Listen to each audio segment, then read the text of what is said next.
જે વિડીયો પ્રસારિત થયા છે એમાં ચોક્કસ હું માનું છું, એને હું વખોડી કાઢું છું. હિન્દુ સંસ્કૃતિ, આપણી પરંપરા અને નવરાત્રિનું મહત્ત્વ. નવરાત્રિ ઉત્સવ એ માતાજીની આરાધનાનો ઉત્સવ છે. ભલે પ્રાચીન ગરબીઓની આજના સમયમાં અર્વાચીનો થાય, મોટી સંખ્યામાં યુવાનો ત્યાં આગળ આવે ને બધા રાસ લે. નાચવું અને રાસ લેવું એ બેમાં ફેર છે. 31st જે ઉજવણી થાય છે, નાચવાની ઉજવણી થાય છે. અહીંયા એ આપણે માની આરાધનાની સાથે રાસ લઈએ છીએ. ત્યારે જે ગઈકાલે શકીરાના ડાન્સ અને આ પ્રકારનું જે પ્રકારે એક આયોજકે કર્યું છે એને હું સખત શબ્દમાં વખોડું છું.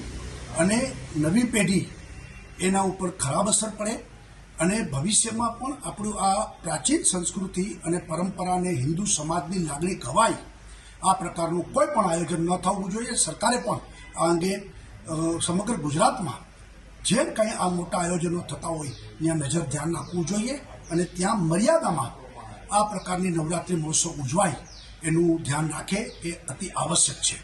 બાકી તો 31st કલ્ચર અને નવરાત્રિ કલ્ચરમાં વાસ્ટ ડિફરન્સ છે.